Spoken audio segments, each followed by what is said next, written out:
એને મેલડી અમર બનાવી દીધા છે. ઘરની માલપા કાંઈ ન હોય પણ જેને વડવાનું ધર્મમાં મેલડી બેઠી હોય છે બહુ દૂર નહીં.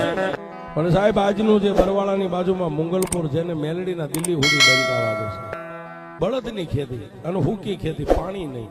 પણ આવો સમય આવ્યો છે, સીઝન લેવાઈ ગઈ અને ફાગણ મહિનો અને ચૈત્ર મહિનો બેહવાની તૈયારી, બધા ખેડૂત પોતપોતાની ખેતી કરવા માંડી ગયા. એટલે મોતી તલસાણીઓ પણ પોતાના બે બળદને છોડી અને હળ લઈ અને ગામના સીમાડાની માથે જ્યાં 15 વીઘાનું પોતાનું ખેતર છે ત્યાં જઈને ઉભો રહ્યો છે. બળદના ખંભે તોહરું મેકીને હળ જોડી અને આ શેઠો ને ઓલો શેઠો, આ શેઠો ને ઓલો શેઠો, આ શેઠો ને ઓલો શેઠો. સાહેબ બપોરનો સમય થાય, બળદને થોડીક વાર વિહામો આપી દે, પોતે વિહામો લઈ લે. એક દી, બે દી, ત્રીજો દિવસ થયો સાહેબ, એ મોતી તલસાણીયાના ઘરેથી જે બાઈ હતી ને, બાઈ ભાત લઈ અને બપોરના 11-12 વાગ્યાનો સમય થયો એટલે ભાત લઈ ભતવારી બની અને ગામના સીમાડાની માથે ભાત દેવા માટે પોતાની પત્નીને આમ શેઠાની માથે આવતા જોઈને મોતી તલસાણીયાને એમ થઈ ગયું કે ઓહો, મારે ઘરે છોકરા હજી નાના છે ને છોકરાને કોના વરાહે મેકીને આવી છે. બપોરના 1નો સમય થયો એટલે બળદને જોડી ખેતરની વસાળે હળને ઊભું રાખી અને મોતી તલસાણીઓ બપોરા કરવા માટે બેઠો એટલે પોતાની બાઈએ એક પાણીનું કુરડું, સાહેબ એ વખતે આવા લોટા આ બધા સાધનો નતા, પાણીની બતક હતી, બતકમાંથી પાણીનું કુરડું ભરી અને પોતાના ધણીને હાથ ધોવારી અને બપોરા કરવા માટે બે માણા બેઠા છે. બપોરા કરીને ઉભા થયા એટલે બાઈ એટલું કે છે, સ્વામિનાથ, અરે છોકરાને રેઠા મેકીને આવી છે, હવે તમારાથી બને એટલું હાકો, હું જાઉં છું ઘરે. બીજો દિવસ ઉગ્યો એટલે બપોરનો સમય થયો એટલે બપોરે પાછી ભાત લઈને આવી છે.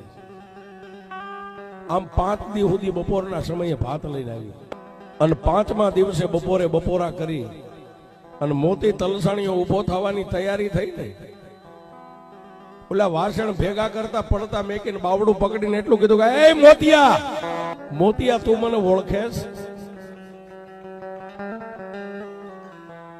મોતી તલસાણીઓ કે તારા બાપે 4 ફેરા ફેરવી તેદું ની તને ઓળખું છું.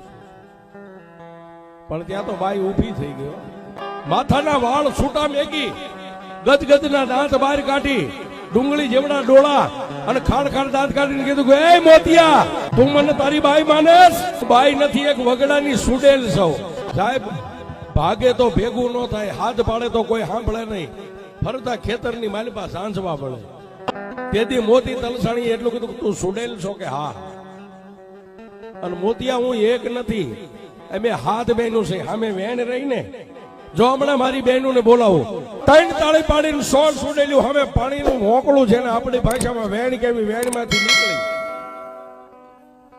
અને 100 બહેનું ભેગી મળી અને મોતી તલસાણીયાની ફરતીઓ રાહડા મળી ગયેલી. પાછા રાહડા લેતીઓ બંધ થઈ ગયા. ઓલી જે સુડેલ કાયમ ભાત દેવા આવતી ને એને બાવડું પકડીને એટલું કીધું, કામ હોતી હવે તને ખાતરી થઈ, 5 દિવસ સુધી તે મારા હાથના રોટલા ખાધા છે, હવે મને તારા ઘરે લઈ જા, તારા ઘરમાં મારે આવવું છે. અને જો હાની કાની કરીને તો તને જીવતો ભરખી જઈશું એને હાથે મળી. બોલ્યો કાંઈ બોલ્યો નહીં હશે. મોતિયા, તને કહું છું સાહેબ, ભાગ્ય તો ભેગું થાય એમ હતું નહીં. અને સુડેલના પંજામાંથી તો કોણ સોળવા? એટલે એને 2 આંખો બંધ કરી, થોડીક વાર આંખો બંધ રાખી, આંખ ખોલીને એટલું કીધું, તારે મારા ઘરમાં આવવું છે? મારે નાના નાના 2-3 છોકરા છે, મારા ઘરે બાઈ છે, ભલે હોય મોતિયા મને મંજૂર છે, પણ મને લઈ જાય.